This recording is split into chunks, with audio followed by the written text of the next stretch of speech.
Komið sæl, gleðilegt nýtt ár. Ég býð ykkur velkomin á 185. fund í Sveitarstjórn Dalabyggðar sem haldinn að venju hér í stjórnsýsluhúsinu Búðardal. Áður en við göngum til formlegrar dagskrár, áður auglýstrar dagskrár, þá hér tillaga að taka 2 mál á dagskrá. Það annars vegar mál nr. 1911-003, heimild til framsals lóðaréttinda, Bakkahvammur 8D og 8E, sem verður dagskrárliður 12. Og svo mál nr. 2001-018, boð í kynnisferð samtaka orkusveitarfélaga til Noregs vindorku 16. til 20. mars næstkomandi sem verður dagskrárliður 13. Aðrir dagskrárliðir færast til í samræmi við þetta. Einhvers vill ræða þetta sérstaklega sem verður samþykki því að þessi mál séu tekin á dagskrá og gefa merki. Það samþykkt samhliða. Þá hér fyrsta mál á dagskrá, það Þorrablót Ólafs Pá, tækifærisleyfi. En sýslumaðurinn á Vesturlandi óskar eftir umsögn tækifærisleyfi vegna Þorrablóts sem á að halda síðar í þessu mánuði. En samkvæmt samþykkt sveitarstjórnar frá 14. mars 2019 skal aldurstakmark á dansleiki og skemmtanir í húsnæði í eigu Dalabyggðar þar sem áfengi höft hönd fyrir 18 ár. Sama á að gilda hvort sem eignarhald húsnæðis að fulla af hendi Dalabyggðar eða sameiginlegt með öðrum aðilum. Sveitarstjórn gerir ekki athugasemd við tillaga. Sveitarstjórn gerir ekki athugasemd við veitingu tækifærisleyfis vegna Þorrablóts í Dalabú 25. janúar 2020. Einhvers vill ræða þetta sérstaklega? Ákveðið sér engin hljós. Þess sem eru samþykki þessu gefa merki. Samþykkt samhliða. Þá næsta mál á dagskrá. Það Þorrablót stjörnunar, tækifærisleyfi og Ragnheiður víkur af fundi. En sýslumaðurinn á Vesturlandi óskar eftir umsögn tækifærisleyfi vegna Þorrablóts stjörnunar 1. febrúar næstkomandi. Og hér tillaga að sveitarstjórn gerir ekki athugasemdir við veitingu tækifærisleyfis vegna Þorrablóts í Tjarnalundi 1. febrúar sé miðað við 18 ára aldurstakmark eins og fram kemur í tölvupósti frá ungmennafélaginu stjórninni. Einhverjum vilja ræða þetta sérstaklega? Ákveðið sér engin hljós. Þeir sem eru samþykki tillögunni gefa merki. Hún samþykkt samhliða. Ragnheiður kom aftur á fund. Þá næst mál nr. 3, það Þorrablót Suðdala, tækifærisleyfi. Og Þorrablót sem haldið verður 8. febrúar næstkomandi. Og með sama eingang og hér málunum 2 undan varðandi aldurstakmark, þá hér tillaga að sveitarstjórn gerir ekki athugasemdir við veitingu tækifærisleyfis vegna Þorrablóts í Árbliki 8. febrúar næstkomandi. Einhverju sem vilja ræða það sérstaklega? Ákveðið sér engin hljós. Þeir sem eru samþykkir þessari tillögu gefa merki. Hún samþykkt samhliða. Þá koma hér næst nokkur mál sem koma úr fundargerð umhverfis- og skipulagsnefndar. Fyrst mál nr. 4, það umsóknir framkvæmdaleyfi til skógræktar og lögbýlum. Og einhverju sem vilja ræða það mál sérstaklega? Já. Ragnheiður.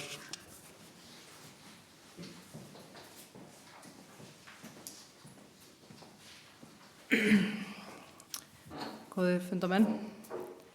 Bergþóra kom hérna fyrir hönd skógræktarinnar og lagði fram einhverjar spurningar af hverju væri ekki verið að veita sumum leyfi fyrir skógrækt og öðrum væri veitt leyfi og þar fram til götunum. Ég ætla nú ekki að lesa hvorki bréfið eða svarið upp núna en það verður í fundagögnum. Ástæðan fyrir því að við höfum verið að fresta ýmsum málum að við ætlum að taka landbúnaðarland og flokka það samhliða endurskoðun og aðalskipulagi. Sú vinna að fara af stað og ég reikna með að niðurstöður úr því verði komnar í lok mars. Sem ætti að vera tímanlega til þess að fyrir þá sem ætla að fara í skógrækt, þeir þurfa að panta plöntur og annað þess háttar fyrir sumarið þeir ætla að planta og svörin ætti að koma tímanlega áður en hvað maður að segja, ég er nú kannski svolítið klaufalega að orða þetta, en þetta á að vera afgreitt áður heldur en að það þarf að fara af stað pantaplöntur og allt þess háttar. ríkalega illa undirbúin fyrir þetta. En allavega við ætlum að vanda okkur og fara af stað núna fljótlega. Takk. Fleiri sem vilja taka til máls? Einar?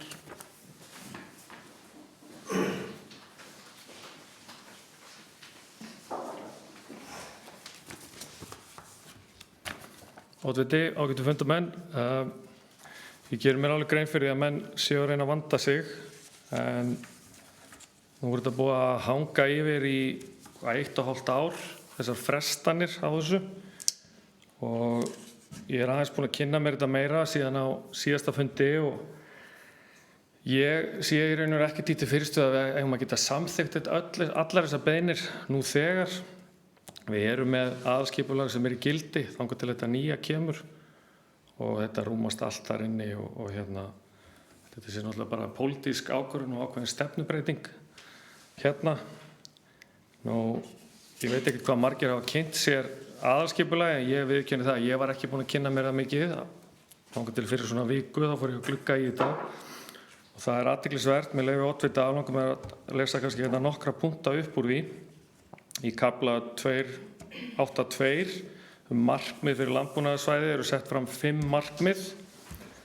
A. Gert ráð fyrir að landbúnaður verði áfram stundaður á bújörðum með eðlilegum þróunarmöguleikum ýmissa atvinnugreina sem henta slíkum svæðum til rekstrar. B. Stöðu landbúnaðar sem atvinnugreinar þarf að styrkja og leita leiða til uppbyggingar stoðgreina hans. Þannig verði stefnt að þróun hefðbundinna búgreina í sátt við umhverfi sitt. C. Stuðlað verði að aukinni lífrænni ræktun í hinum ýmsu greinum landbúnaðarins, bæði hefðbundnum og nýjum. D.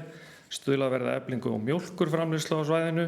E. Stefnt að eflingu skógræktar á svæðinu til viðarframleiðslu útivistar, skjóls og landbóta. Einnig að skógrækt öðlist viðurkenningu sem þýðingarmikil atvinnugrein. Og eins og sést á þessari upptalningu þá eiga öll þessi markmið að einhverju leyti eða öllu við skógrækt kannski nema 1. Það kemur líka fram í þessum gögnum í aðalskipulaginu að það sést þegar þetta samþykkt 2008 þá séu 35 svæði í Dalabyggð samningsbundin Vesturlandskógum. Allt frá stærsta mögulega á þess að fara í umhverfismat 199 hektarar niður í minnsta sem séu 14. Samtals er þetta 1700 hektarar þá, eflaust orðið eitthvað meira núna. Mér reiknast það til að þá hafi þetta verið 0,7% af landi Dalabyggðar. Með þetta hafi verið þá 17 ferkílómetrar. Ég gerir ráð fyrir það svæði í dag sé örugglega stóra milli 1 og 2%. Það eina sem ég fann sem að kannski styður þessa ákvörðun umhverfis- og skipulagsnefndar að leggja til þessa frestun, það í kafla mótvægisaðgerðir.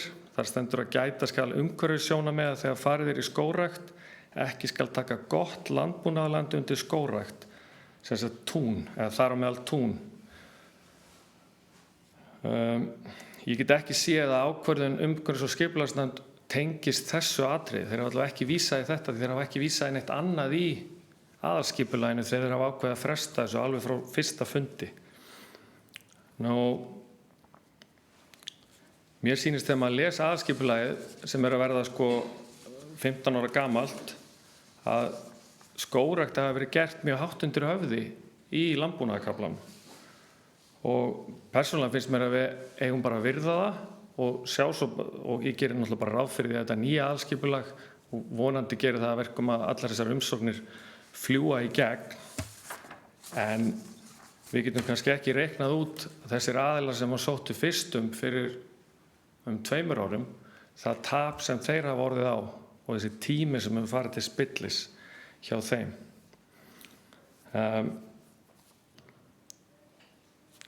Ég gerir mig grein fyrir því að tímaramminn kannski svolítið knappur í þessu. Það er talað að þetta þurfa að vera ljóst í mars fyrir þessa aðila sem eru að sækja Ég vona, ég hafði svo sem gert ráð fyrir því að leggja bara fram tillögu myndum samt sem áður bara samþykkja þessar fyrirliggjandi umsóknir með telst til að þessu 4 ef talningin mín hefur ekki klikkað. og ég vona kannski hálfpartinn að vona að eftir að umhverfis- og skipulagsnefnd hefði fengið þessa heimsókn frá formanni, ég held að þessi formaður að þeir myndu nú einfaldlega bara leggja fram þá tillögu að samþykkja þetta allt saman. Ég vil líka kannski velta því upp, þú veist, eru öll sveitarfélög þegar þau vinna aðalskipulagsvinnuna, eru þau öll að láta flokka upp landbúnaðarlandið sitt og er það venjan hjá þeim í alla notkun? Ef svo þá þurfum við að taka til einhverja fleiri þætti. Mér sýnist ef maður grúskar aðeins í fundagerðum að frístundabyggðir eru yfirleitt samþykktar hér eftir að fara bara í sitt venjulega ferli sem að þessar skógræktarumsóknir hafa líka fengið. Flest af þessu frístundalandi landbúnaðarland, þannig að ég geri þá, og það svolítið sérstakt ef það á ekki að fara í sama flokk, ég skil ekki af hverju því hefur ekki verið frestað. Ég hef ekki rekist á neina stefnu sveitarfélagsins varðandi notkun á landbúnaðarlandi tengt frístundabyggð. Ég held við þurfum að vera samkvæm sjálfum okkur í þessu. Takk fyrir.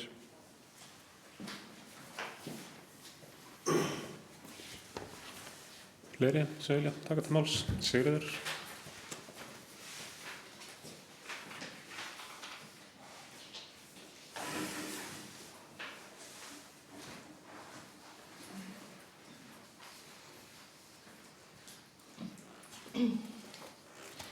Oddviti, fundarmenn, mér langaði bara að koma með nokkra punkta frá mér.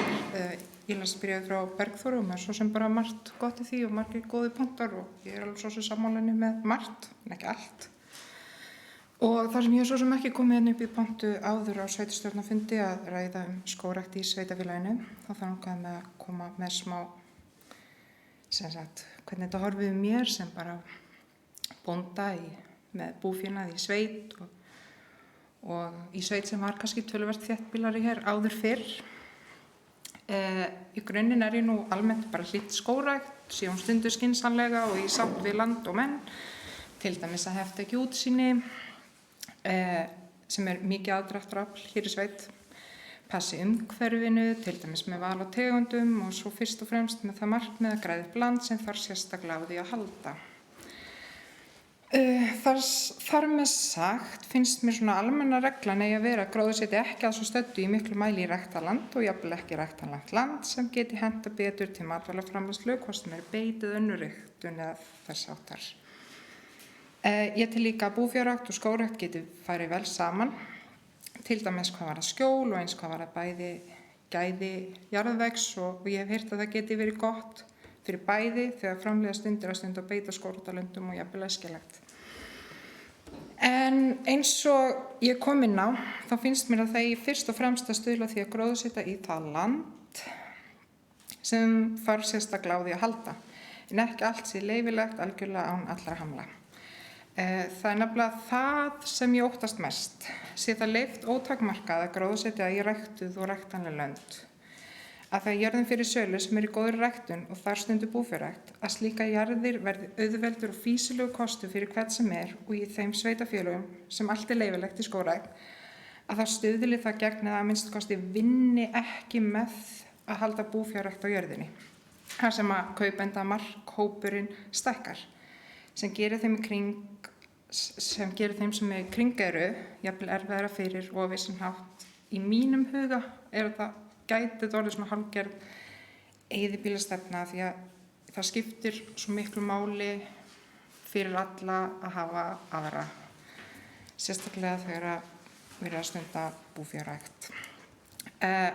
Og núna ég einfaldlega að tala sem mér hefur sýnst vera þróunin og því sem að ég hef tekið eftir allt land, þó skógrækt sé stunduð, að raunveruleg búseta verður ekki á þessum jörðum í allt og mörgum tilvikum. Ég alls ekki að segja að allir sem búi í sveitinni þurfi að stunda búfjárrækt, síður en svo. Mér finnst bara mikilvægt að reyna að missa ekki fleiri jarðir úr hefðbundnum búskap eða að minnsta kosti stuðla því á einhvern hátt með að taka þá stefnu að ekki allt sé leyfilegt hérna í skógrækt. Það nóg af jörðum sem henta betur í annað sem hafa jafnvel ekki verið í búskap í mörg ár og því erfiðara að hefja hefðbundin búskap á þeim aftur. Og nóg að landi sem þarf að binda og græða, meðal annars með skógrækt. Því skil ég ekki að gott ræktarland þurfi að fara undir það. Mér finnst skipta mestu máli fyrir okkar sveit að ef búfjárræktin ekki möguleg á tilteknum jörðum, mér finnst skipta mestu máli fyrir okkar sveit að búfjárræktin ekki möguleg á tilteknum jörðum því ég mun alltaf tala fyrir henni fyrst og fremst því ég þekki og veit mikið vel hvers og eins í litlum sveitafélögum. Að sveitirnar leggist ekki eyði og á þeim jörðum sem hafa dottið úr hefðbundnum búskap að eitthvað sé gert og til dæmis skógræktin eða eitthvað annað var að fólk búi hér, sé með lögheimili og taki þátt í samfélaginu. Í flestu tilvikum sem ég þekki til að þá raunverulega býr enginn á þessum jörðum þrátt fyrir mikla skógrækt. Því þannig hún ein og sér hefur ekki sannað fyrir mér að hún laði að heilsársbúsetu og auðgi atvinnulífi í sveitinni að jafn miklu marki og stundum haldið fram. Þannig mér finnst ekki rök að leyfa skógrækt ótakmarkað í hvaða landi sem vera svari við því að sveitirnar fyllist af fólki. Og ég er svo sem að tala um þetta er oft talað um það, að okkur vantar meira fólk og við þurfum að vera með, og þess vegna getum við bara leyft skógrækt og leyft þetta og leyft hitt, að við viljum svo mikið fá fólk. En mér finnst mest máli skipta þegar við erum að horfa svona að þetta er ekki alveg punkturinn skilur að því að við viljum náttúrulega að fólki raunverulega búi. Það er svo oft, mér finnst það alltaf oft að það sé verið að kaupa jarðir og svo sé fólkið ekki þær. Þó að sé verið að gera eitthvað en mér finnst mest miklu máli skipta að sé raunverulega einhver sem er á jörðunum að gera hlutina. Ég vona ég hef komið þessu sæmilega frá mér. Takk fyrir.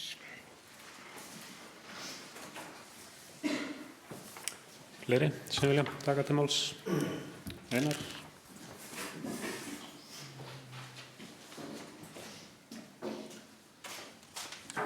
Ágætu fundarmenn.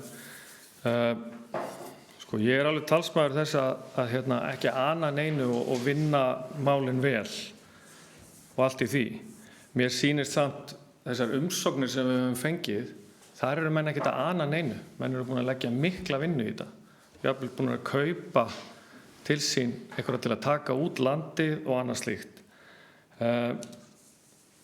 Ég er nú tiltölulega jákvæður fyrir framtíð Dalabyggðar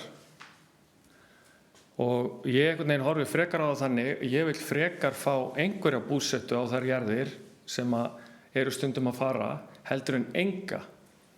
Þannig að ég fagnaði ef einhver kemur og ætlar að fara í skógrækt einhvers staðar og vera með einhvers konar búsetu, einhverjum af þessum bæjum þar sem hefur verið tekin upp skógrækt, menn hafa verið að færa jafnvel lögheimili sín eða láta breyta þessu sumarhúsum, skilgreiningunum á þessu. Þannig að ég heldur verðum og þetta eru ekki stór svæði í þessum umsóknum sem að liggja fyrir. Eins og ég segi, stærsta svæði er 199 hektarar. Og ég held að sé ekki verið að þröngva að sauðfjárbúskapnum með neinum hætti í þessu. Það er gaman að minnast á það, þegar maður fer að glugga í þetta, að Landssamtök sauðfjárbænda stefna því að kolefnisjafna sauðfjárræktina fyrir 2022. Það er núna á 2 árum. Og þá má draga því ályktun að skógrækt sauðfjárbænda þurfa að stóraukast á næstu árum ef þetta á nást. Og þetta er ekki eitthvað sem ég er að finna upp, því ég tók þetta upp úr grein frá Guðríði Baldvinsdóttur, sauðfjár- og skógarbónda á Lóni. En það verður samt að viðurkennast að þegar maður fer að glugga í fundargerðirnar að stefnubreytingin verður við síðustu kosningar. Fram að því þá höfðu umsóknir skógrækt farið inn í gegn. Það er bara á fyrsta fundi núverandi umhverfis- og skipulagsnefndar sem að þetta orðalag í afgreiðslu kemur fyrir. Að það er lagt til að fresta þessu þangað til að vinna við nýtt aðalskipulag hefur farið fram og tekin upp stefna hjá sveitarfélaginu varðandi notkun á landi tengt landbúnaði. Ég sagði það áðan, mér finnst einhvern veginn eins og okkur hafi ekki verið stætt á því að afgreiða svona síðastliðna 18 mánuði. Einfalt út af því að aðalskipulagið er í gildi og þessar umsóknir eru gríðarlega vel unnar. og ég, eins og ég segi, ég kannski endurtek bara spurningunum mín áðan og ég mun örugglega halda áfram að grúska í þessu og það verður gaman að kynna sér það hjá fleiri sveitarfélögum hvort að menn séu yfir höfuð að eyða peningum í að láta flokka landbúnaðarland alveg svona niður. Skógrækt með öllu afturkræf aðgerð og ég engin fræðingur í þessu en það litla sem ég hef þó kynnt mér að það land þar sem einhvern tímann hefur verið skógur ofboðslega frjósamt og gott land og það auðvelt að breyta því aftur í þá land til þess að nýta það til þess að búa til einhverja fæðu. Mér finnst við eigum að fara eftir þessu skipulagi þangað til við fáum annað. Og ég held við munum fara aðeins í kross við okkur með þetta sem ég sagði áðan að með því að ætla að eyrnamerkja það að þurfa að vera einhver stefna við lýði. Þessir umsækjendur, það var ekkert sem lá í loftinu að var kynnt út hér að þeir þyrftu að bíða eftir einhvers konar stefnumörkun. Þeir skoða væntanlega bara aðalskipulagið sem fyrirliggjandi í sveitarfélaginu þegar þeir sækja Mér finnst mjög sérstakt að þetta skuli stranda á sveitarstjórnar sem meirihluti sveitarstjórnar eru landeigendur. Og ég hefði haldið að menn væru opnari fyrir þessu því að þetta eru ekki risa skógræktar áform sem við erum að tala Og ég allavega leyfi mér að velta því upp að við gætum hugsanlega verið að brjóta á þessum aðilum sem hafa verið að sækja með því að afgreiða ekki, með því að frestus alltaf svona lengi. En menn eru þolinmóðir og það bara gott. Ég vil kannski að svona undir restina af þessari ræðu kannski fá að lesa upp nokkur lokaorð úr þessu blessaða aðalskipulagi hjá okkur. En það segir í lokaorðum með leyfi oddvita, kafla 282 sem eru markmið fyrir landbúnaðarsvæði. Reynslan af hinu 15 ára gamla héraðsskógaverkefni fyrir austan svo að þátttaka í skógrækt leiði gjarnan til bættrar vitundar alls konar landnýtingu og hagræðingar auk þess að reyna stoðum undir halta byggð. Ég held að séum sammála það, allavega ég lendi því þegar ég keyri dalina að það maður farin að sjá tún sem ekki slegin, sem betur fyrir ekki mikið það. En ég verð að viðurkenna fyrir mitt leyti, ég verð þá frekar til að sjá jafnvel stundum skógrækt á þessu góða landi heldur en það standi og safni sinu. Þegar það ekki einu sinni, þetta ekki einu sinni étið upp. Og ég er ekkert að fara í neitt stríð út af þessu. Ég held bara að þessir aðilar sem ég held við að fagna þeim inn og ég náttúrulega vona að þessi tímarammi standist varðandi aðalskipulagið og þetta verði ljóst og þá gerir ég rauninu bara ráð fyrir því að þetta verði tekið þá fyrir örugglega á fundinum þá í apríl og vonandi sleppur það til. Annars skora ég bara á þessa aðila sem eiga þessar umsóknir inni bara að fylgjast vel með og halda okkur á efnið. Takk.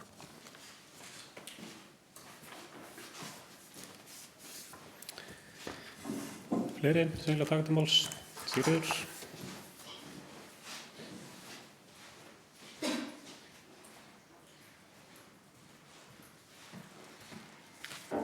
Oddviti, fundamenn. Mér langar bara aðeins að bæta við. Þessar umsóknir, ég svo sem ekkert að tala til þeirra eitthvað sérstaklega. Margar þessar umsóknir eru bara mjög góðar og einmitt svona í takti þar sem að mér finnst það í að vera gróðursetja í svona land sem að þarf á því að halda gróðursetja í. Og eins og ég kom inn á þá auðvitað skiptir bara máli að fá fólk í sveitirnar. Það þurfa ekkert allir að vera bændur með sauðfjárrækt eða annað.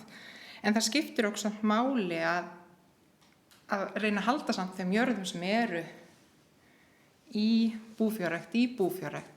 Og það sem ég kannski er að reyna að segja að ég óttast það að sé svona auðvelt að fara að rækta bara í hvaða landi sem og það sé bara þægilegt að fara að kaupa jörð einhvers staðar.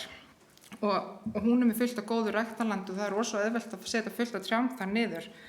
Að þá séum við að búa til eitthvað svona markhóp sem að kannski er erfitt fyrir þá sem vilja stunda búfjárrækt að keppast við í raun og veru. Og ég, þú veist, auðvitað, það er alveg þó nokkuð af fólki sem er með lögheimili stunda skógrækt og ýmislegt annað og mér finnst það frábært, ég er alls ekki að tala á móti því. En því miður þykir mér líka allt og algengt að það sé verið að kaupa jarðir út á landi og það er kannski stundu skógrækt, en það er aldrei neitt. Ekki lögheimili, ekki búseta, ekki neitt. Það er svona kannski punkturinn sem ég var að reyna að benda á. Og þó að kannski þetta sé ekkert fáar umsóknir núna, þá sýnist mér nú þetta aðalskipulag búið að vera hérna hvað í 12 ár. Við erum náttúrulega að búa svolítið til stefnu til framtíðar með þessu og þess vegna þykir mér bara mjög gott að ég flokka landbúnaðarland og skoða þetta svolítið vel. Af því að ég meina þó að staðan sé svona núna, þá veitum við ekkert hvað verður eftir 10 ár eða meira. Takk fyrir. Fleiri, Sveinlaugarmáls, Þuríður.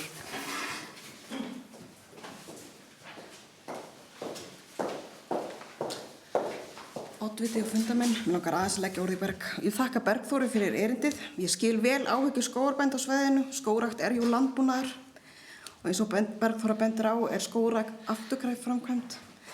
Einnig henta skógrækt vel fyrir sauðfjárrækt og kúabændur sem aukabúgrein. Aðalskipulagsvinnan hjá okkur hefur dregist og frestast of lengi. Nú sjáum við fram á að þetta er að klárast í mars og vænti þess að umhverfis- og skipulagsnefnd vinni hratt og vel að þessu. Það er von mín að við getum strax í apríl-maí farið að sjá eitthvað af þessum málum hérna á borði í sveitarstjórn til samþykktar. Það má ekki halda skógarbændum sem vilja rækta jarðir sína lengur í óvissu og við verðum að fara að finna hvernig flöta á þessu. Takk fyrir.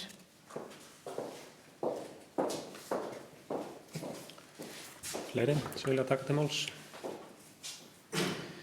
Ég ætla kannski bara að bæta hérna við þetta.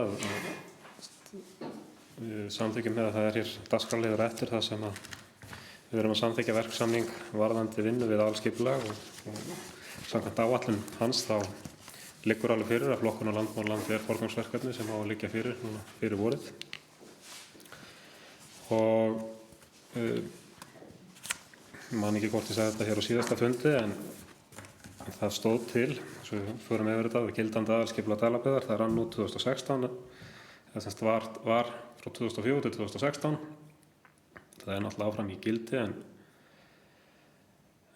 árið 2014 stóð til að fara að hefja undirbúningavinnu við nýtt aðalskipulag sem að frestaðist vegna að gera svæðisskipulags fyrir 3 sveitarfélög, Dalabyggð, Reykhólahrepps og Strandabyggð. Og þetta hefur bara tekið lengri tíma en hillir núna undir að vinna við aðalskipulag sé að hefjast þegar samningar við verktaka liggja fyrir.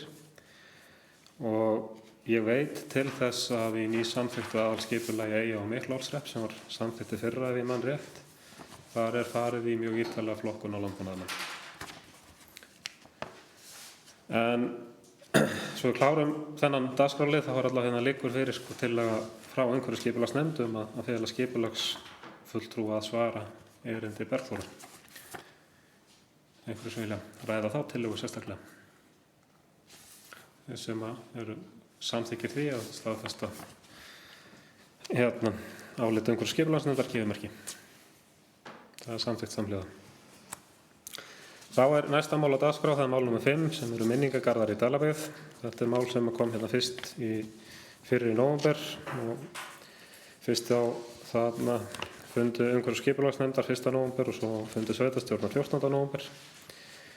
Það kemur síðan aftur til umsagnar eða á dagskrá umhverfisskipulagsnefndar núna 13. janúar síðastliðinn og hér er tillaga sem sagt frá umhverfis- og skipulagsnefnd að skipulag rafreita verði tekið fyrir aðalskipulagsvinnu sem er að hefjast. Einhverju sem vilja ræða þetta mál sérstaklega? Einar?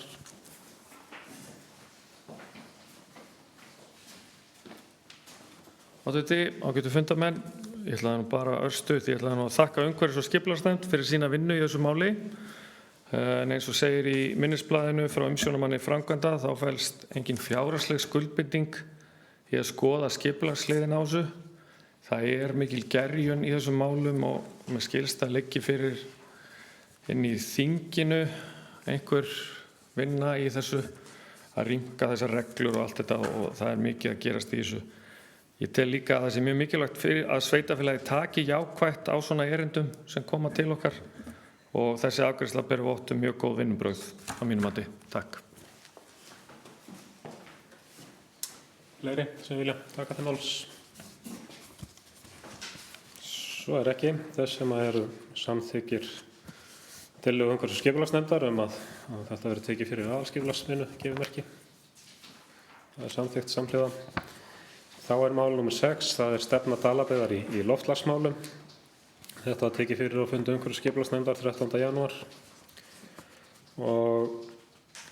En forsagan er svo að með lögum nr. 86/2019 var gerð breyting á lögum loftslagsmál frá árinu 2012 sem kveður á skyldu sveitarfélaga til að setja sér loftslagsstefnu og umhverfis- og skipulagsnefnd leggur til að loftslagsstefna Dalabyggðar verði unnin samhliða endurskoðun aðalskipulagi. Einhverjir vilja ræða þetta sérstaklega? Kveður sér engin hljóðs. Þeir sem eru samþykkir þessari tillögu gefimerki. Hún er samþykkt samhliða. Þá er mál nr. 7, það er Ólafsdalur, breyting á deiliskipulagi. Þetta kemur einnig frá fundi umhverfis- og skipulagsnefndar 13. janúar. En Minjavernd HF óskar eftir því að gera breyting á deiliskipulagi í Ólafsdal. Og umhverfis- og skipulagsnefnd leggur til að þessi breyting á deiliskipulagi verði samþykkt þar sem óverulega breytingu er að ræða. Það sé ekki þörf á grenndarkynningu vegna þess að engir hagsmunaaðilar eru að málinu nema eigendur Ólafsdals. Hins vegar vekur umhverfis- og skipulagsnefnd athygli á því að á svæðinu er merkt gröf með miltisbrandsýkingu sem ekki má hrófla við. Einhverju sem vilja ræða þetta sérstaklega? Einar?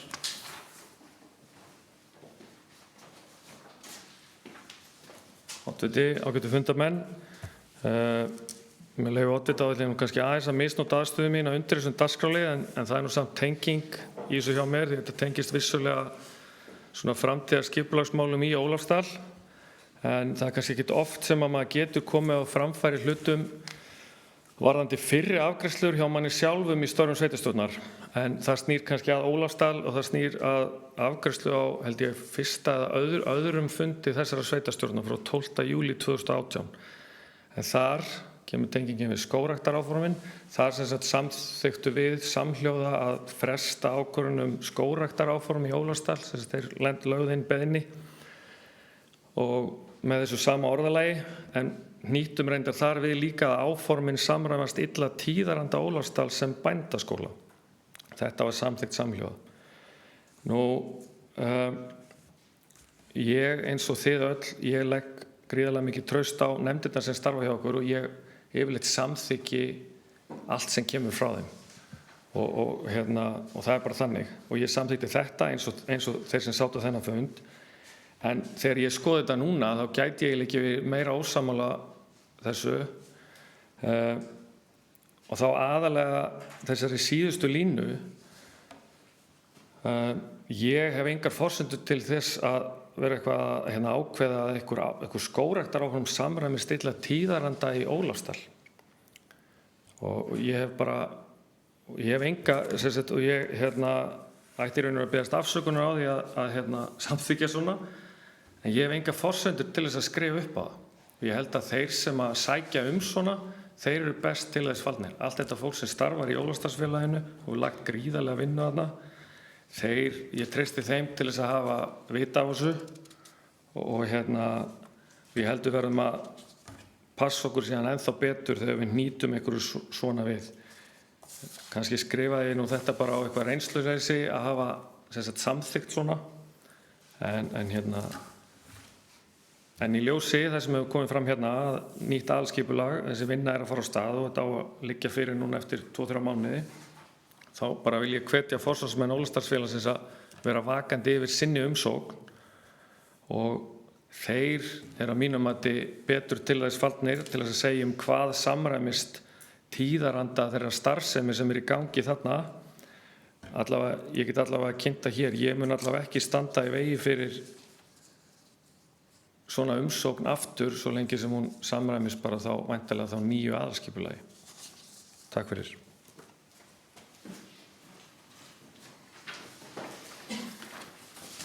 Fleiri sem vilja taka til máls? Takk fyrir þessu lengi hljóðs. Þá er allavega bara tillagan að samþykkja þessa breytingu á deiliskipulagi þar sem hún er óveruleg. Þess sem eru samþykkir henni gefimerki. Hún er samþykkt samhljóða. Þá er hér mál nr. 8, það er umsögn matsáætlun vegna vindorkuvers í Sólheimum. Þetta kemur frá umhverfis- og skipulagsnefnd Og umsögn umhverfis- og skipulagsnefndar er í 4 liðum og umhverfis- og skipulagsnefnd hún hefur gerir eftirfarandi athugasemdir að í skýrslunni er fuglaathugun ekki innan tímaramma mats á umhverfisáhrifum þannig að niðurstöður athugunar koma eftir að frummatsskýrsla er gefin út. Ekki verður hægt að taka frummatsskýrsluna til afgreiðslu fyrir niðurstöður athugunar liggja fyrir. Jafnframt bendir nefndin á að nauðsynlegt er að athugun nái fram í júní til að ná marktækari niðurstöðu um varp. Nefndin telur bann við rjúpnaveiði á framkvæmdasvæði ekki vera mótvægisaðgerð sem hafi áhrif á fuglalíf almennt. Númer 2. Nefndin leggur áherslu á að gætt verði ýtrustu varúðar við meðferð á úrgangsvatni þar sem hagsmunir sem snúa fiskveiði eru mikilvægir á þessu svæði. Gerð verði nánari greining fyrir meðferð vatns. Númer 3. Þótt vegur númer 59 sé ekki fjölfarinn þá fara hann mikilvægir gestir ferðaþjóna í Dölum, þeir gestir sem gista í héraði. Því mikilvægt að haft verði samráð við hagsmunaaðila í Dölum svo sem ferðamálasamtök varðandi umferð og framkvæmdatíma verkefnisins. Og númer 4. Ekki skilgreint með hvaða hætti fjármögnun og frágangi svæðisins við lok eða óvænta stöðvun verkefnisins sé tryggð. Og nú er orðið laust þessa tillögu ef menn hafa einhverjar fleiri athugasemdir við matsáætlun. Orðið er laust. Ef þessu er engi hljóðs, þá tökum við hér til atkvæða umsögn umhverfis- og skipulagsnefndar Dalabyggðar, þeir sem eru samþykkir henni gefið merki. Hún er samþykkt samhljóða. Þá er hér mál númer 9, það er val á verktaka vegna aðalskipulagsvinnu og það liggur hér fyrir í fundargögnum drög að samningi við Verkís. Skulum vilja ræða þetta sérstaklega. Þegar þessu er engi hljóðs, þeir sem þá leggjum við bara hér fram samningin við Verkís til staðfestingar í sveitarstjórn, þeir sem eru samþykkir honum gefið merki. Hann er samþykktur samhljóða. Þá er hér næst mál, það er breyting á notkun sumarhúss, Hrafnagil í Haukadal. En málinu verðum við að fresta þar sem niðurstöður grenndarkynningar eiga að berast fyrir sveitarstjórnarfund og henni er ekki lokið og því er málinu frestað. Þá næst mál númer 11, það er ábending varðandi sjóvörn við Ægisbraut, þetta kemur frá umhverfis- og skipulagsnefnd. Og ábendingin er frá Boga Kristinssyni að sjóvörn verði færð utar við komandi endurnýjun. Nefndin þakkar Boga fyrir ábendinguna, hún er nokkuð seint komin fram og mun hafi för með sér kostnað sem ekki er gert ráð fyrir. Nefndin leggur til að erindinu verði hafnað. Þeir sem vilja ræða þetta sérstaklega. Einar.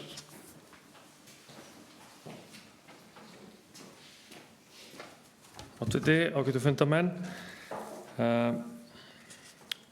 Mér sýnist eftir að hafa lesið þessa ábendingu að það sé að minnstakosti vert að skoða þetta aðeins betur áður en við höfnum þessu erindi. Mér finnst nú rökin gild og snúa öryggi gangandi vegfarenda og þó þau komi seint fram þá hef ég haldið að það væri betra að við myndum skoða þetta aðeins betur. Þetta gæti verið óverulegur kostnaður í stóra samhenginu og þess vegna vildi ég leggja fram bara örstutta tillögu. Sveitarstjórn Dalabyggðar felur umsjónarmanni framkvæmda að kanna hver viðbótarkostnaður yrði við að færa fyrirhugaða sjóvörn við Ægisbraut 2 til 2,5 metra til vesturs. Fleiri sem vilja taka til máls? Kristján?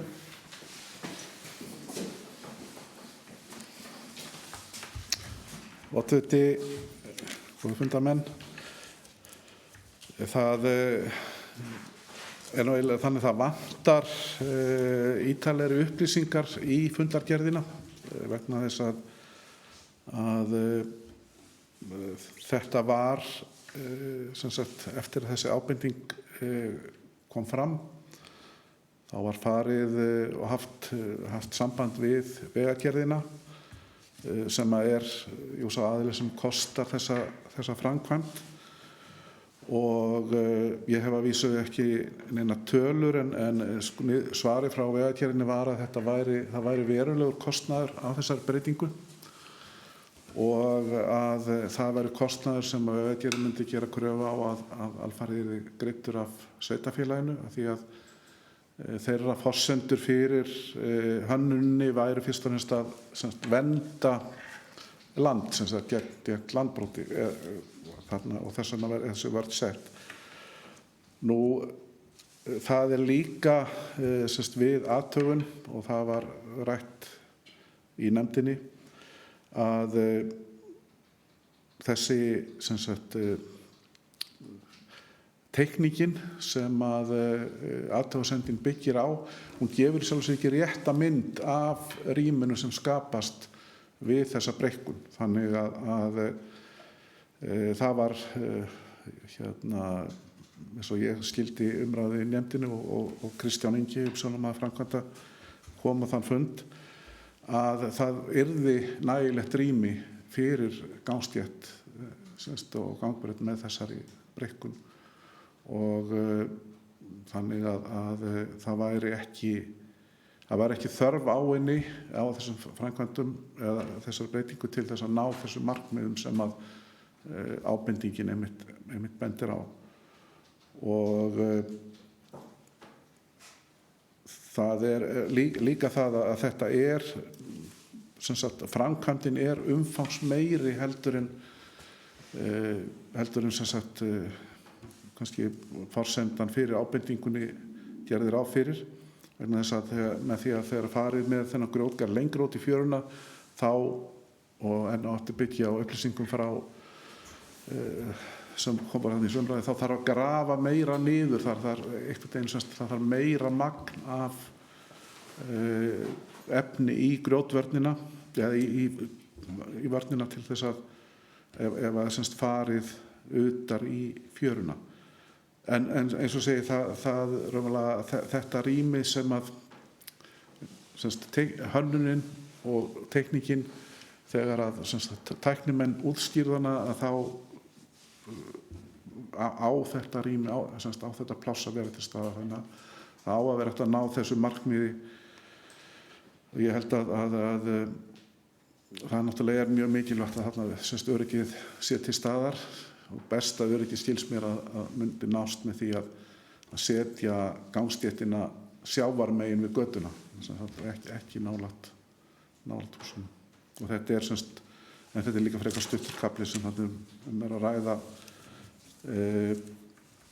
það sem að menn töldu að væri ekki pláss en það að því að þetta bakkinn svo það lár þarna að þá kann ekki útskýra það alveg en þá ásæst þetta pláss að skapast.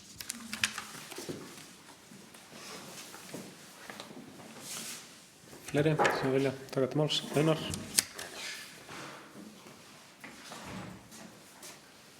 Ágætu fundarmenn. Nú, í ljósi þessara upplýsinga og ég veit náttúrulega ekki hvernig þessu erindi frá Boga verður svarað eða hvort þessi búið að svara því af umsjónarmanni fasteigna. Ég hef aldrei lagt fram þessa tillögu ef ég hefði vitað að það skapaðist þetta rými þarna til og því dreg ég tillöguna bara tilbaka. Takk.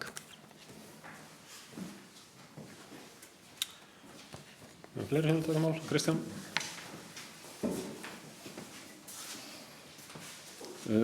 Ótviti og fundarmenn, ég átta mig mitt á því eins og Einar bendir á að þarna hefði mátt fara ítarlegar í forsendurnar fyrir þessar afstöðu til þess að það lagi fyrir en í þessari upplýstu að það ekki búið að svara erinduna því að það verður ekki gert fyrir eftir fundin í dag. Fleiri sem vilja taka til máls? Þá þurfum við að taka til bara atkvæði hér afstöðu umhverfis- og skipulagsnefndar að hafna þessu erindi sem eru samþykkir. Þeir eru afgreiðslu gefimerki. Það er samþykkt samhliða. Þá hér mál númer 12. Það er heimild til framsals lóðarréttinda, bakkaframur 8D og 8E. Kannski fá bara Kristján til að fara yfir þetta mál.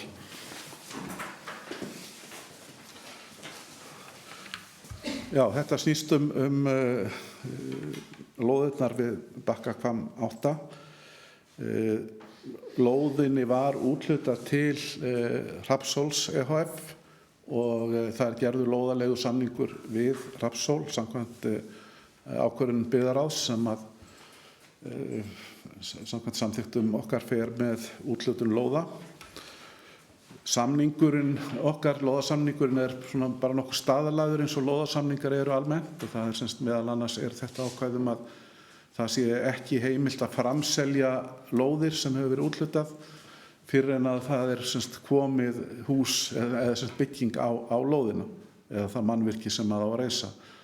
Og þetta er sett í samninga til þess að það er alveg ekki ætlast til þess að lóðir gangi í kaupum og sölum vegna þess að sveitarfélagið hefur úthlutað lóðinni með ákveðið í huga og að síðan getur lóðin ekki bara gengið í kaupum og sölum og endað í einhverju öðru, þó það sem þetta er erfitt með íbúðalóð, endaði í einhverju öðru sem heldur sem sagt henni var úthlutað til. En ég þekki líka fjölda fordæma fyrir því frá öðrum sveitarfélögum þar sem þessi ákvæði er einmitt inni að sveitarstjórnir hafa veitt undanþágu frá þessu ákvæði og það er einmitt á við aðstæður eins og hér þar sem að það er sjálfsögðu engin breyting á húsinu heldur snýst þetta það að Hrafnshóll er raunverulega á pappírunum bara að byggir 3 íbúðir, þar að segja 3 íbúðir sem að Bakkahvammur HSS kaupir og síðan er sem sagt 2 íbúðir sem eru byggðar á lóð sem að er fyrirtæki sem heitir Nýjatún ehf. Og er í eigu sömu aðila og Hrafnshóll að það er sem sagt að byggja þær lóðir og raunverulega kaupa þær Hrafnshóll þar framkvæmda aðili en ekki sem sagt eigandi heldur sem sagt verktaki við bygginguna. Og þetta snýst það að til þess að fá framkvæmda fjármögnun sem sagt þá þurfa lóðirnar að vera skráðar á aðilann sem er að byggja ekki verktakan sem er að framkvæma. Og þar að leiðandi vil ég gera það tillögu minni að því að þetta er sami eigandi, það er ekki breyting á neinu öðru heldur en að það sé sem sagt sömu eigendur en annað fyrirtæki sem byggir að leggja til að sveitarstjórn heimili Hrafnshóli ehf. Að framselja þessar 2 tilteknu lóðir til Nýjatúns ehf.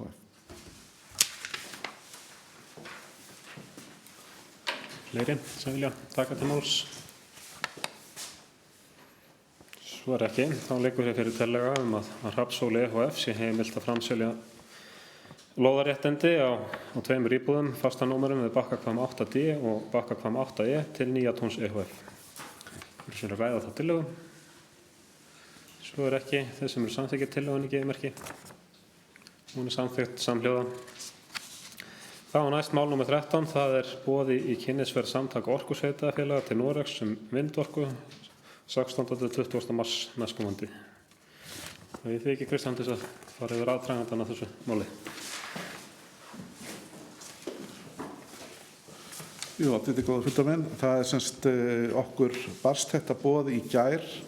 Ég reyndar vitað af því lengi að þetta stæði einhvern tíðan til hjá þessum samtökum orkusveitarfélaga að fara og kynna sér sérstaklega vindorku og þess vegna vorum við svona í gegnum sambandssveitarfélaga búin að stinga því að þeim að þeir létu okkur allan að vita þegar að þessu kæmi. Og þetta boð kom núna bara í gær og ég held að það gæti verið mjög gagnlegt að við ættum fulltrúa þannig í þessari ferð. Og við erum ekki félagi í samtökum orkusveitarfélaga og þar af leiðandi myndum við þurfa að greiða fjalliferðarkostnaðurinn að fullu á Dalabyggð. En það á alveg að rúmast að senda 1 fulltrúa og ég lýsi skoðun minni að með það þá held ég að það færi best á því að það væri fulltrúi úr umhverfis- og skipulagsnefnd sem að færi á þennan fund.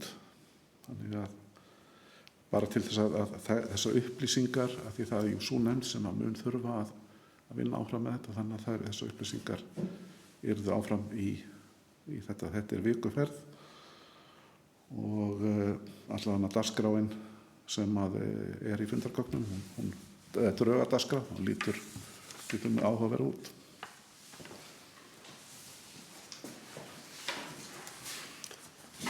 Einhverjir vilja ræða þetta mál?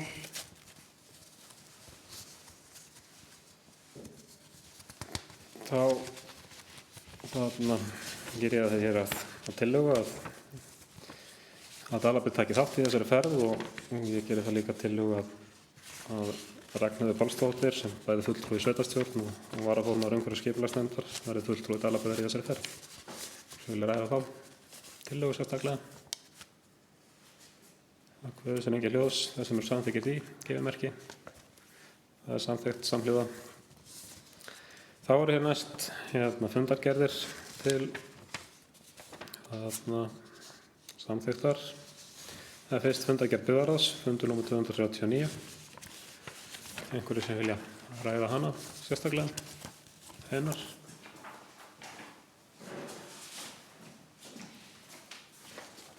Forseti, ágætu fundarmenn. Ég ætlaði nú bara örstutt aðeins varðandi mál númer 7. Laugar í Sælingsdal, staða og framtíð. Ég hef ekki staðið við það sem ég sagði einhvern tímann hérna á síðasta ári að ég ætla að biðja að fá þetta mál á dagskrá á hverjum einasta fundi þangað til þetta er selt. Maður er náttúrulega einhvern tímann hætti maður í svona en ég kannski þarf að fara að biðja þetta aftur á dagskrá alltaf núna en ég vil nú kannski bara nota tækifærið að þetta er í þessari fundargerð og það er svo sem í öðrum fundargerðum en það er samt ágætt að þetta komi líka stundum bara beint úr ræðupúlti hérna. Hvort það sé að fá svör við því bara hver séu næstu skref í málinu. Takk fyrir.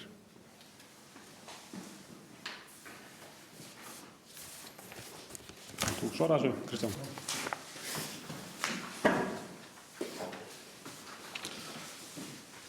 Já, og þetta er góða fundarmenn. Já, næstu skref í málinu eru þau að setja auglýsingu og það hefur, eins og kemur reyndar líka fram í minnisblaði frá mér, ég hef verið í sambandi við fasteignasalann að setja upp þá auglýsingu. Ég vonast til að hún fari út í næstu viku. En ég hins vegar mun áður en hún fer út að þá mun ég óformlega að láta hana fara í tölvupósti til bæði byggðarráðs og stjórnar Dalagistingar til þess að fá álit á því. En semst hugmyndin er að það verði auglýsing sem að sé bæði auglýsing sölu og leigu. Og ástæðan fyrir því er að það er jú einn hlutur á því að ef að væri þarna leigusamningur, góður leigusamningur, þá er þetta náttúrulega getur þetta alveg verið bara fjárfestingakostur fyrir aðila sem að reka fasteignir og vill leigja þetta. Það þarf ekki endilega að vera þannig að þessi aðili sem að kaupir þetta á endanum sé endilega sjálfur í rekstri á staðnum, hann getur alveg leigt þetta. Nú og að auki, ég veit svo sem ekki hvað hvort eitthvað kemur út í því, en þá hef ég tekið upp ýtt við einum aðila sem átti gamalt tilboð og hann er allan að hugsa málið, en eins og segi, ég veit ekki hvað gerist, ekki gamalt tilboð, það hefði sýnt þessu áhuga, en næsta skref er auglýsing.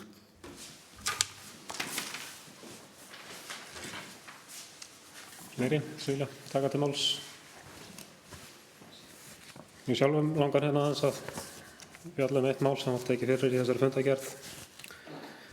og snýr í raun og veru að þessum tíðu óveðrum sem hér hafa dunið á landinu undanfarna vikur með tilheyrandi rafmagnsleysi. En ég tek undir ályktun byggðarráðs rafmagnsleysið og nú má áætla að rafmagnsleysi hér í stórum hluta þessa sveitarfélags fari nú að nálgast 30 klukkustundir frá 10. desember síðastliðinn, sem er 30 klukkustundum á mikið með tilheyrandi öryggisleysi og óþægindum fyrir þá íbúa sem við það búa og atvinnurekstri og öðru. En það er allavega staðreynd að innviðir í samfélagi okkar Íslendinga þeir hafa brugðist og það ber að þakka þeim sem hafa unnið við það að koma rafmagni aftur á, því að þeir eru oft á tíðum ekkert að vinna við neitt sérstakar aðstæður. En mér langar að vekja athygli á hlut sem er mjög vel útlistaður í ársskýrslu RARIK árið 2018 og á rætur að rekja í þeirri ósanngjarnu mismunun sem var lögleidd árið 2004 varðandi raforkuflutning á Íslandi, en hún felst í því að notendur rafmagns í dreifbýli þeir greiða hærra gjald fyrir flutning á rafmagni en notendur í þéttbýli. Samkvæmt ársskýrslu RARIK þarna kemur fram að 41% af þeirra raforkudreifingu hún er forgangsrafmagn í þéttbýli en 37% er forgangsrafmagn til notendur dreifbýli. Mismunurinn er 22% er það sem er kallað ótryggt rafmagn. Í upphafi árið 2004 var framlag frá ríkinu, við þessa lögleiðingu árið 2004 var líka lögleidd þá heimild til að hafa mismunandi gjaldskrá fyrir dreifbýli og þéttbýli. Og í upphafi þá var framlag frá ríkinu til verðjöfnunar á milli þéttbýlis og dreifbýlis. Það féll út og í staðinn er nú innheimt verðjöfnunargjald af öllum dreifiveitum rafmagns í landinu sem er 30 aurar á hverja kílóvattstund. En það nægir engan veginn til verðjöfnunar. Og í ársskýrslunni kemur fram að kostnaður þeirra viðskiptavina sem að búa í dreifbýli, hann er að meðaltali 66% hærri en kostnaður viðskiptavina í þéttbýli. Rökin fyrir mismunandi gjaldskrá, hún er réttlætt með því að dreifikerfið í dreifbýli sé mun lengra, 8.000 km á móti 400 km í þéttbýli. Það séu mun fleiri spennistöðvar, 5.300 í dreifbýli á móti 500 í þéttbýli og fleira í þeim dúr. Það skal líka, en sjálfum finnst mér þetta mikil einföldun á hlutunum því að oft á tíðum held ég að dreifiveita í þéttbýli sé háð tengingu við dreifiveitu í dreifbýli. En það skal líka bent á það að í dreifbýli er líka ennþá talsvert einfasa rafmagnslínur sem að hefur mikil áhrif á atvinnuuppbyggingu í dreifbýlinu. Þarna tel ég að það sé verið að mismuna notendum á grunni búsetu í stað þess að ein gjaldskrá myndi gilda orkuafhendingu til allra sem eru að kaupa rafmagn. Jafnframt kemur fram í ársskýrslu RARIK að ef eina gjaldskrá væri að ræða og ekki væri verðjöfnun að ræða, þá myndi hún þýða 42% hækkun til notenda í þéttbýli en 15% hækkun til notenda í dreifbýli.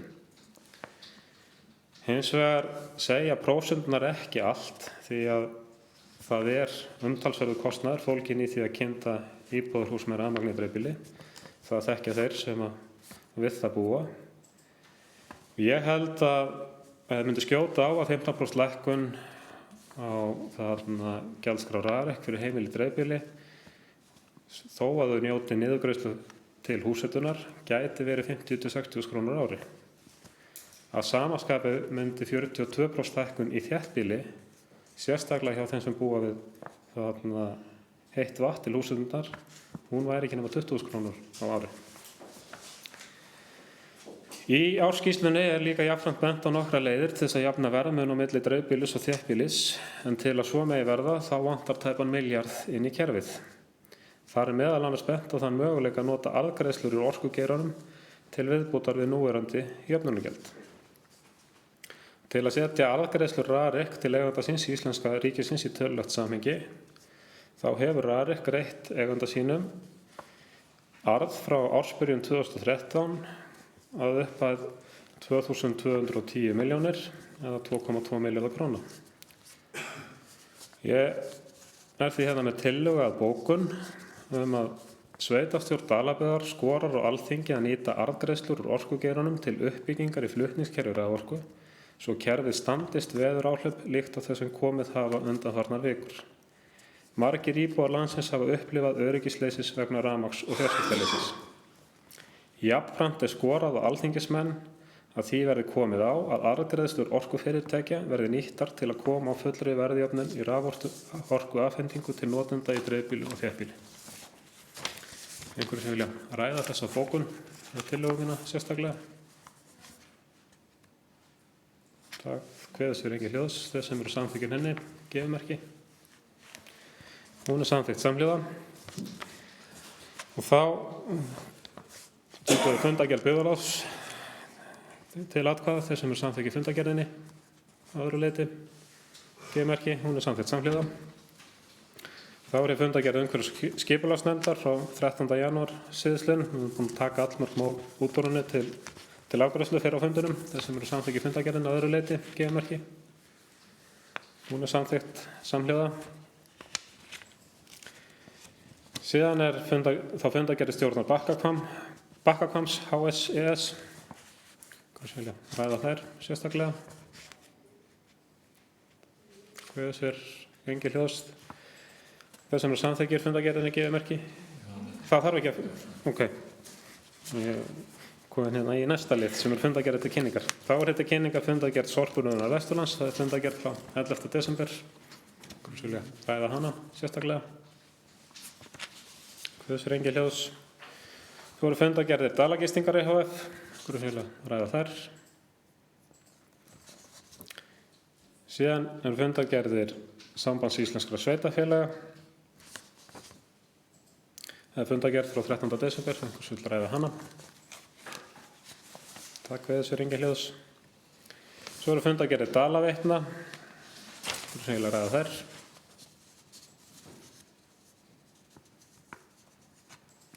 Það kveður sér engin hljóðs. Breytingar á samþykktum Dalaveitna frá 19. desember. Breytingarnar felast í því að rekstur hitaveitu og Laugum verði hluta af Dalaveitum og heimilt verði að kjósa 3 varamenn í stjórn. Hvernig vilja ræða það? Kveður sér engin hljóðs. Síðan er mál númer 22. Það er mál til kynningar. Það er stefnumótun í málefnum sveitarfélaga. Hér er í fundargögnum samskipti við sveitarfélög sem leggjast gegn lögþvingaðri samningu. Einhverjir vilja ræða það? Kristján.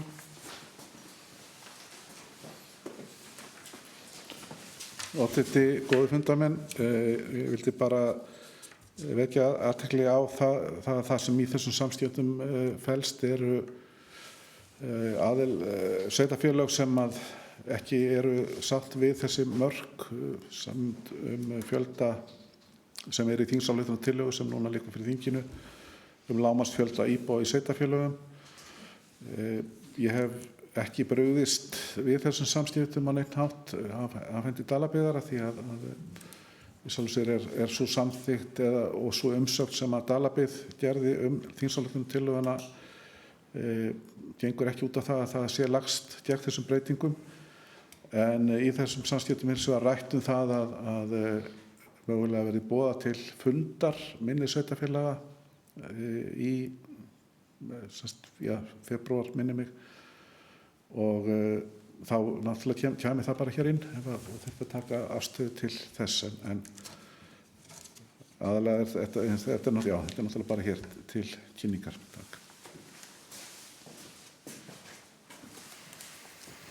Svona í framhjálöpi við þetta mál, þegar við verðum að tala sameiningar sveitarfélaga, þá ætla ég bara vekja athygli sveitarstjórnarmanna hérna á því að ég er nýlega búinn að fá á fundi stjórn SSVF 9. desember síðastliðinn var samþykkt að stefna hérna að halda stórum fundi snemma á þessu ári fyrir það sem á ræða sameiningarmál á Vesturlandi. Sá fundur verður svona bara almennt sameiningarmál og verður opinn öllum sveitarstjórnarmönnum á landinu. Þetta verður ráðstefna. Staðsetningin er ekki komin endalega á hreint en dagsetningin er 28. febrúar næstkomandi. Ég bið bara alla að taka þennan föstudag frá ef þeir hafa áhuga á því að sækja þennan fund. Næst er mál nr. 23, það er jafnréttisþing 2020 sem verður haldið 20. febrúar næstkomandi. Einhver sem vill ræða það sérstaklega. Síðan er mál nr. 24, það er aðalfundur menningar og framfarasjóðs Dalasýslu.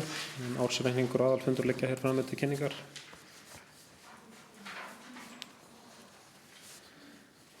Síðan er mál nr. 25, það er erindi frá umboðsmanni Alþingis, en Svavar Garðarsson hefur leitað til umboðsmanns vegna erindis að fjarlægja bílhræ, hér er svarað. Einhverju sem vilja ræða það. Og síðan er mál nr. 26, það er sorphreinsun, það er útboð 2020 til 2022. En þessast fyrsta umræða vegna fyrirhugaðs útboðs, hún fór fram á fundi umhverfis- og skipulagsnefndar síðasta mánudag. Síðan er það mál nr. 27, það eru mál frá Alþingi til umsagnar. Einhverju sem vilja ræða það. Og síðan er mál nr. 28, það er skýrsla frá sveitarstjóra. Kristján. Oddviti, góða fundarmenn, það er eitt atriði í þessu minnisblaði sem ég langaði aðeins að ræða meira ítarlega, og það er það sem snýr að jafnlaunastaðli eða sem sagt innleiðingu jafnlaunastaðals hjá sveitarfélaginu. Við höfum fengið bréf frá Jafnréttisstofu þar sem við erum innt eftir því hverjar ástæðurnar séu að þessu ferli sé ekki lokið hjá okkur, og við erum svolítið á sama staði svo mörg önnur sveitarfélög að þetta er ekki búið, þó svo að samkvæmt lögum hefði þetta átt að vera búið síðustu áramót, en þetta er bara meiri vinna og snúnara heldur en svo að við höfum náð því. En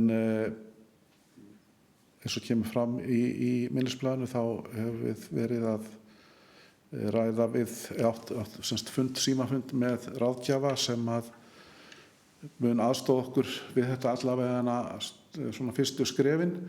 Það er reyndar ekki svo að við höfum ekki tekið nein skref í þessu. Magnína er búin að vinna töluverða vinnu, gagnavinnu út af þessu máli, sem að mun held ég gera okkur kleift að þegar við svona virkilega komumst á stað þá munum við klára þetta hratt og örugglega, og ættum að vera búin með þetta held ég með vorinu. Takk.